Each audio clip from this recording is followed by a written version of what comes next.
Cannibal of Ajax. What comes to your mind when you hear this? Might be a villain or a criminal. Or one of the most feared strikers the game has ever seen.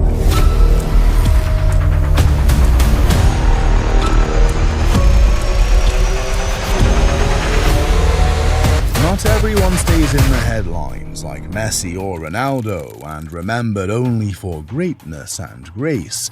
Some players are remembered for both brilliance and misdemeanor. Suarez was that player. This isn't just another story about a controversial footballer. It's the chronicle of how one man's obsession made him FIFA's public enemy #1 and the most punished player in World Cup history. 3 bites, 1 handball, a career so wild FIFA had to invent new punishments just to contain him. And here's the twist: Suarez scored over 500 goals, won league titles in 3 countries, and lifted the Champions League. But Suarez didn't just chase glory. He carried a darkness that made him unforgettable and unforgivable. Before the world knew him as the Cannibal of Ajax, he was just a barefoot boy in Salto, Uruguay, a small town by the Rio Uruguay where kids didn't dream of fame. They dreamed of getting out. Suarez was one of 7 brothers, raised in a family that struggled to put food on the table. His father worked odd jobs, his mother cleaned houses. Football was a luxury to get out of this reality. By his teens, he was already playing for Nacional in Montevideo. From there, his passion carried him to Europe. He started at Groningen, a small club that gave him his first taste of European football, and then came Ajax, and the world saw his brilliance and his madness.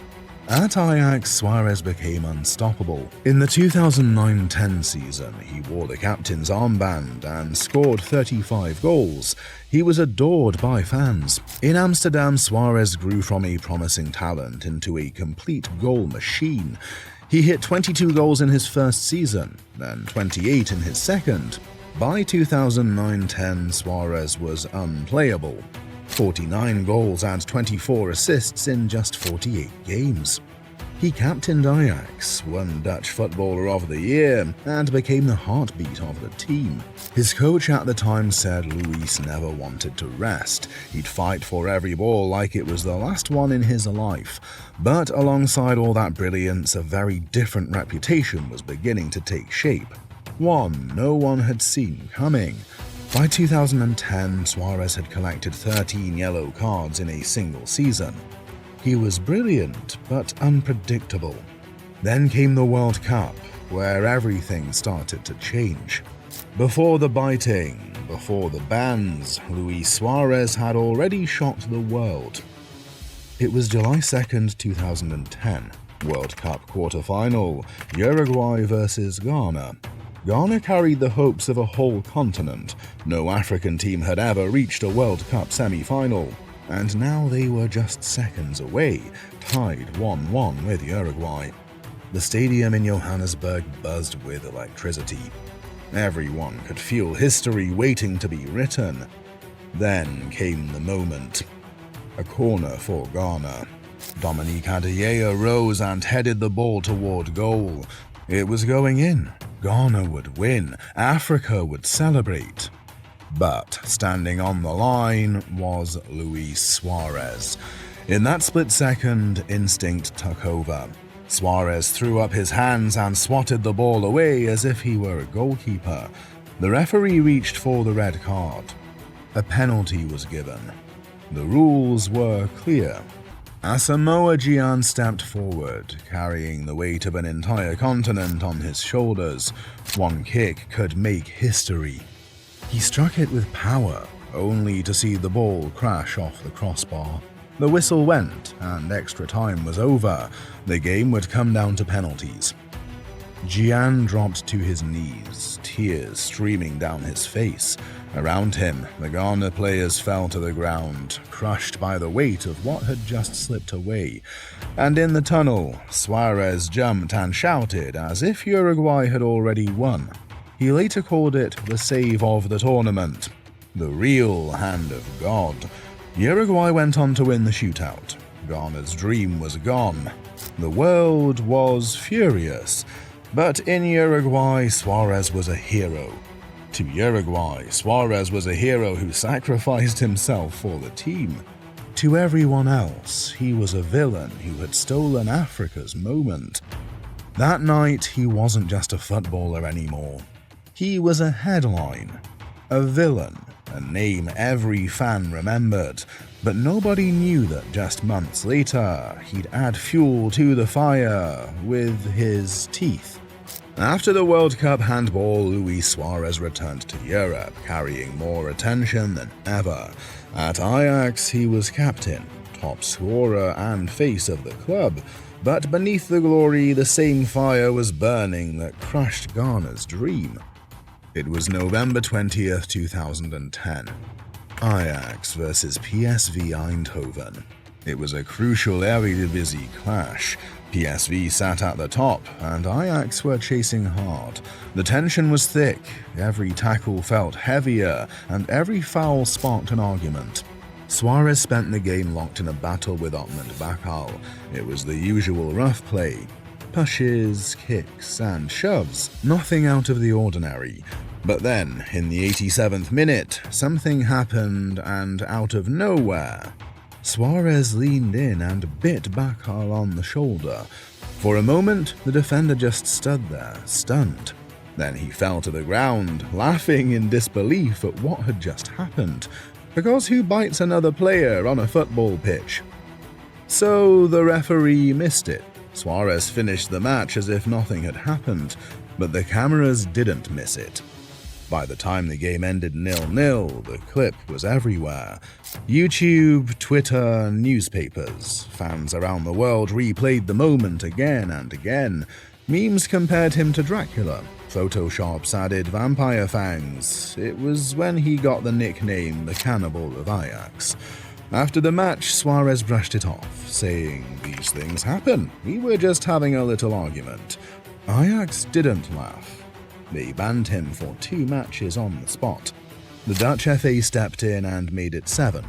For Ajax, it was a scandal, because their captain was suspended for nearly 2 months. For Suarez, it was a warning shot, but for the rest of the world, it was a glimpse of a darker pattern.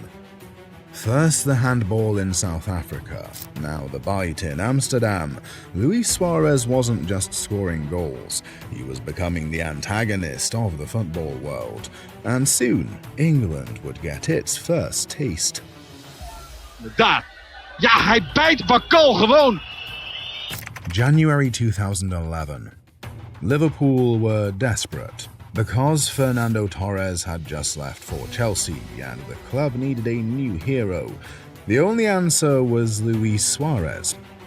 Ajax accepted £22.8 million for their fiery striker, and he arrived at Anfield carrying both promise and controversy. At first, it looked perfect and the typical good Suarez. Suarez hit the ground running, scoring on his Anfield debut against Stoke. Fans adored his relentless pressing, his goals, and the fire he brought to every match.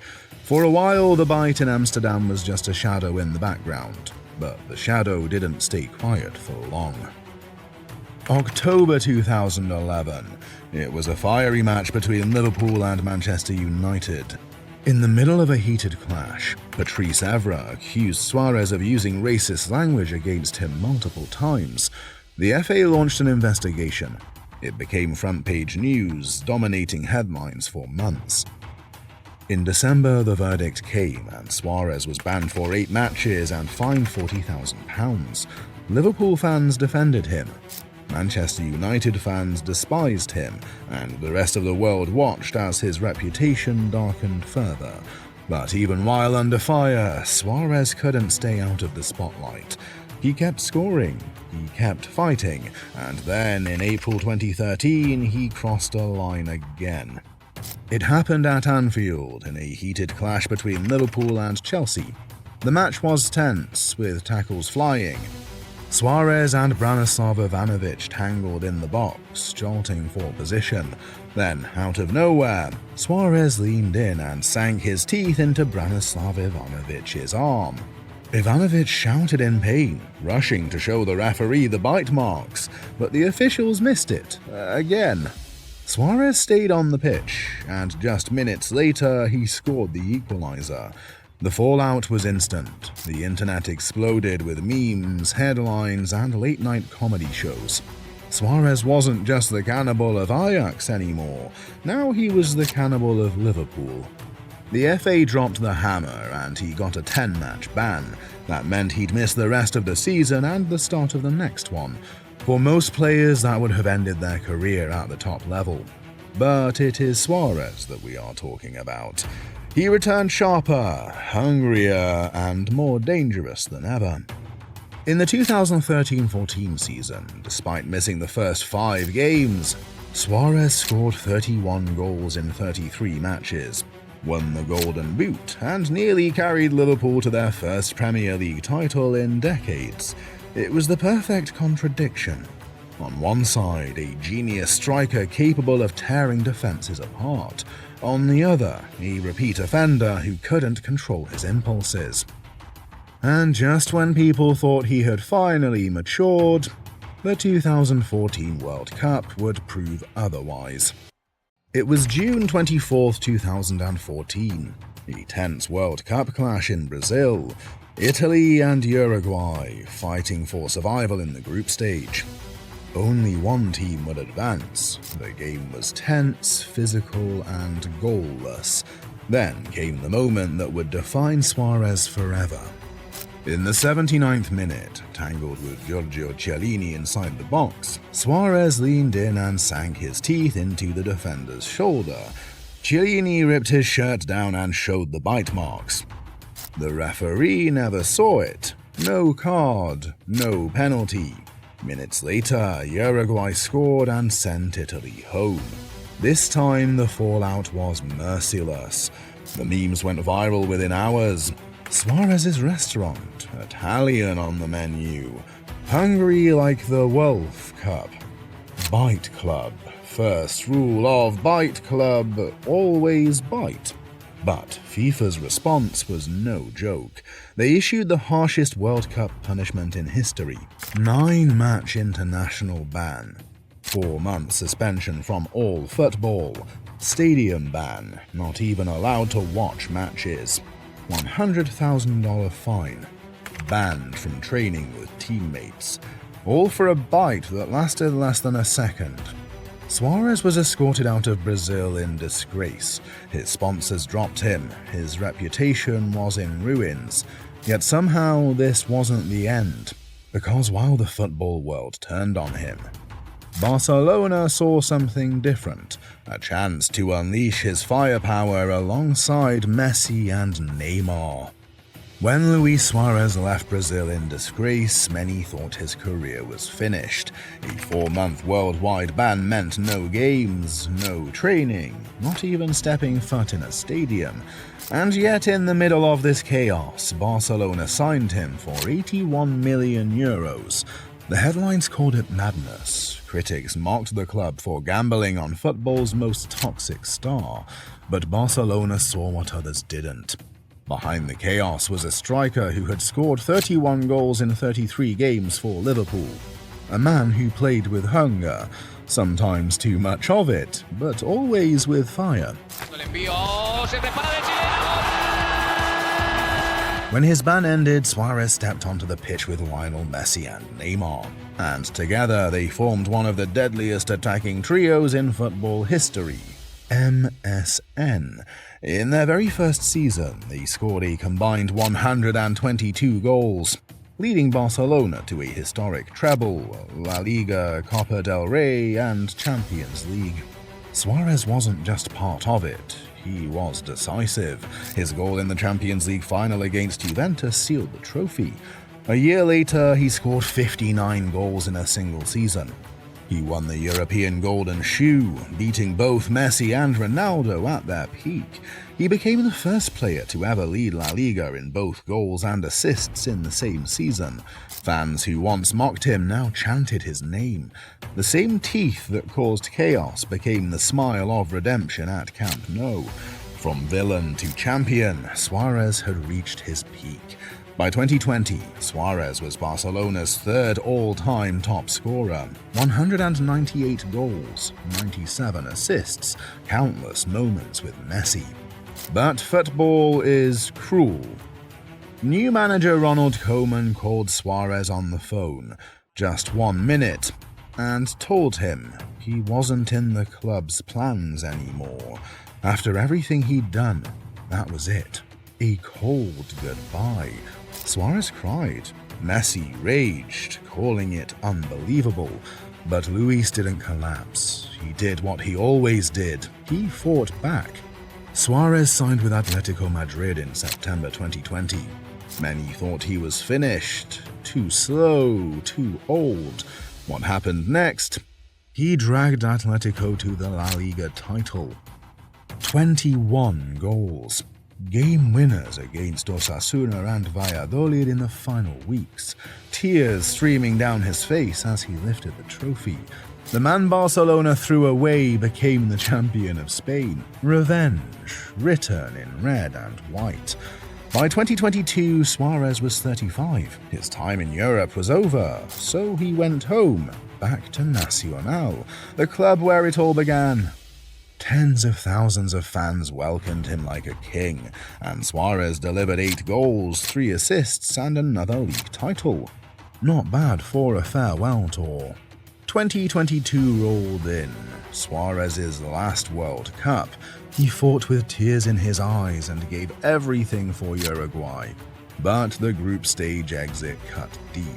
The man who once carried his nation in 2010 now left the field in heartbreak. It was the end of an era. In 2023, Suárez moved to Brazil with Grêmio.